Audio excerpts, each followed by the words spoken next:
What is going on, guys? Rannerz here. Today, talking predictions, a preview even, of the Manchester FUT Champions Cup Season 2 event. Going to be on this weekend, Friday, Sunday. And then the Sunday is actually access to the public, so if you're around and you want to go, pretty sure there's a way you can attend on Sunday. So, I'm going to get my favorites out of the way first. Because I got favorites, I got some redemption stories, and everybody loves a bit of the underdogs, so gonna cover them too. This is gonna be only Xbox though, as on PlayStation, just don't know enough about them, and I've got I haven't played the guys, so I can't give my personal opinion on who's really good and who could shine, if you will. So first, we're gonna talk about the favorites, and I think you gotta start with F2 Tex. Okay, so he's coming off the Barcelona win, where he was incredible. And if he can do that sort of performance again, I don't think he's beatable. But that all depends if he's playing his top game. Depends how the tournament goes for him, but if he plays at the same level, definitely can't be beat. Before I continue, let me know your favorites and underdogs in the comment section. So, my next favorite is an obvious one, probably the biggest favorite of anybody, and that's Mr. Gorilla. The guy, he's so consistently at the top. Like, he got what, top 4 in Barcelona, and like to him, like that was a poor result. He expects to win. He knows he's capable of winning. So when it comes to Manchester even, he's gonna be out for blood. I think he really wants to win this event. I think he's pretty annoyed that he didn't win Barcelona, because that's how he is. He wants to win every event. So he's definitely going to be out for blood at this event, I feel. And then my last favorite is kind of he isn't being talked about too much, but obviously such a big name. He's always still going to be mentioned as a favorite, and that's Tas. He's running that 3-5-2 and doing some damage with it. See, like, he's obviously really good with it, but I feel like players just aren't used to playing it enough, and it completely catches them off guard. And when you're playing against somebody like Tas and he's catching you off guard, you're in trouble from the get-go. It's going to be very difficult to get past him. I mean, after all, he did get knocked out by Gorilla, so it's not like just anybody beat him. It took Gorilla to take him out of the last event, which he was unlucky not to get top 8. I feel like literally just because it was that matchup, he missed out. Otherwise, he would have the playoff spot. This time around, I can't see him not getting the playoff spot. Pretty confident he's going to be hitting that top 8.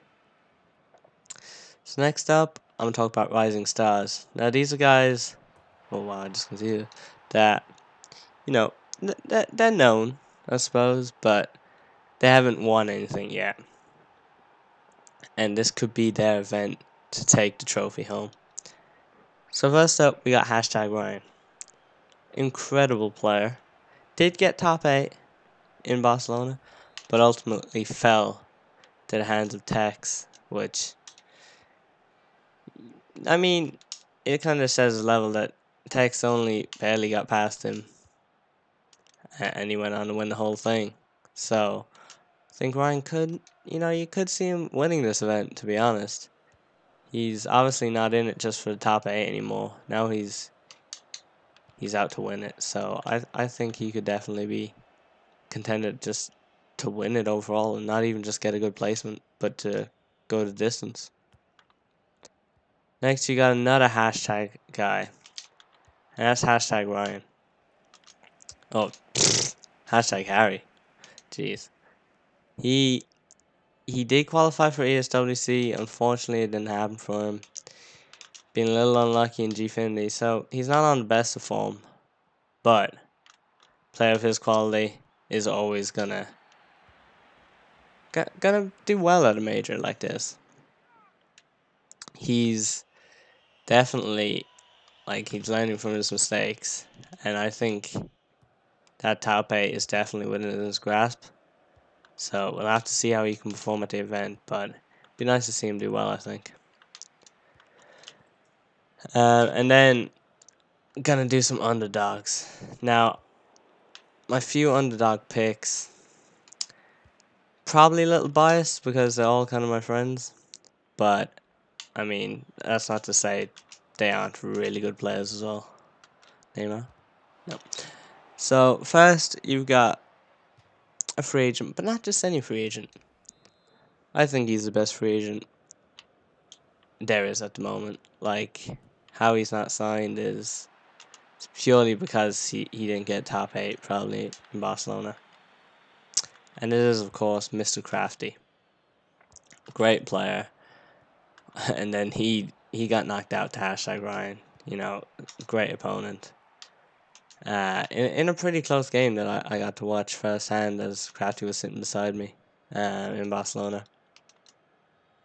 So he did get top 16, but not quite that lustrous top 8 that he was hoping for. But I think in Manchester, don't know can he go the distance, but that top 8 is certainly within his reach. And to be honest, unless he messes up or gets like Gorilla or somebody, he really should get there. Next, we got Mr. C Keys himself, formerly Battlecat.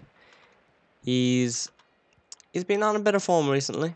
You know, he got the top 32 in Barca, same as me. But he also qualified for February, and he did qualify for ESWC, but similar to #Harry, didn't quite go as planned. He's going into his event once again as a free agent. So, not just playing for the top 8 spot, but also that contract. That means so much nowadays. So, top 8 is going to be difficult. Certainly doable, but not going to be easy. Oh, damn. And then,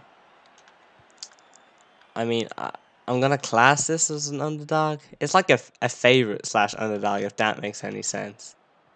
And it is, of course, Mr. FUT with Dubsja. Oh, well, actually, I'm pretty sure it's pronounced Dabsja, but everybody calls him Dubs. Anyways, he, to continue this, like, seed of people who beat people, Crafty was the one who beat Dubs in Barcelona. And in, pretty sure it's by 1 goal. So, crazy tight game there. And since then, Dubs has only improved. Very well to qualify again for Manchester. But more importantly, his recent performance in Paris in the ESWC ended up winning him the whole tournament, getting him his first trophy, and really putting him up on the scene. You know, winning an event like that just really got his name out there. So in my eyes, he's still an underdog because like I've known him for ages, but he's really getting known by every top player at this stage.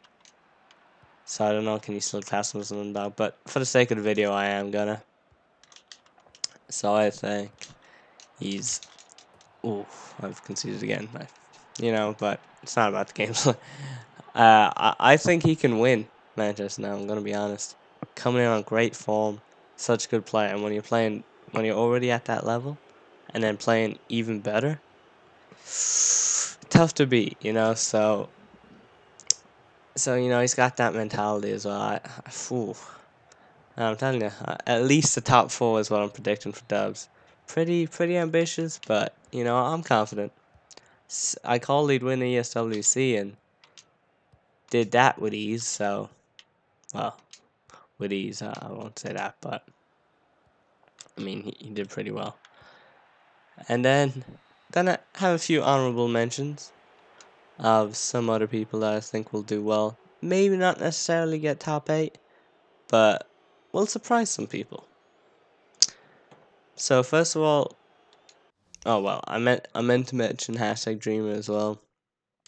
He's a great player. He does have his top 8 spot already secured. So obviously his main goal would be winning. Not sure would he be able to, but an event. Anybody can win it on that day. And I mean, he's shown he can go far with that top 8 in Barca, so he could win it as well. It seems like anybody could win it. Now, a few honorable mentions. First of all, we got Mr. LP Dragon himself. He's actually, after qualifying like 72nd, he was in the end. With the amount of dropouts, he only got the news recently. So, yeah, I played him in Barcelona. He's obviously a great player that nearly everybody knows about, but I feel like in Barcelona it wasn't just clicking for him. I think he underperformed, and I think he knows that. I think come Manchester, he's gonna be looking for a bit of redemption. So I wouldn't be surprised if he gets a decent finish. Not too sure how well he's playing at the moment, but I know if he can get back up to that top level that he's been at before, then he can actually seriously get a good placement. Ooh. We'll leave that there. Another honorable mention is the American PSG Fiddle. He was also in the SWC, but he got rigged. Let me tell you, he got rigged. Like, watching his games, to be honest, was just laughable. It was absolutely outrageous what was happening to him. And he's actually such a good player. And I think he's going to rep the USA pretty well, as he always seems to do. And then my last honorable mention, and a once to watch, if you will, is FUT This guy, known him for a while now, but recently he has just picked up some form. Been playing in the Gfinity Elite Series, but you know, he's an Xbox player, and he's been playing on PlayStation for Method, and he's just after beating shells. You know, he's winning some games in Gfinity, and then on Xbox, you know, there may be only online tournaments, but he's taking names.